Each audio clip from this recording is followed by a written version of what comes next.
Hello guys, welcome back to my YouTube channel. So guys, in this video I'm going to show you how to solve iPhone iCloud storage full problem. So guys, if your iCloud storage is full on your iPhone in Apple ID, then guys, how can you handle this problem? You can easily fix this problem. So let's start without wasting any time.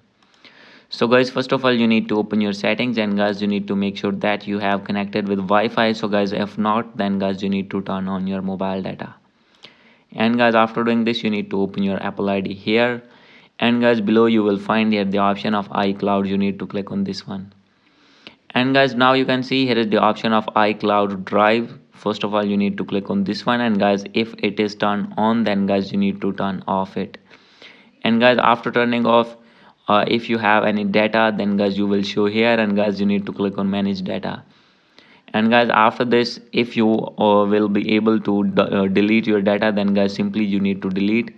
And guys after doing this you need to go back, and guys here is the option of iCloud backup. So guys if it is turned on, then guys you need to make it turn off it. And guys after turning off, you will be able to delete all the data that you have stored on iCloud. So guys after deleting your data, your problem will be fixed. So guys, hope you like this video. If you like this video, please do subscribe, comment and share. Thank you.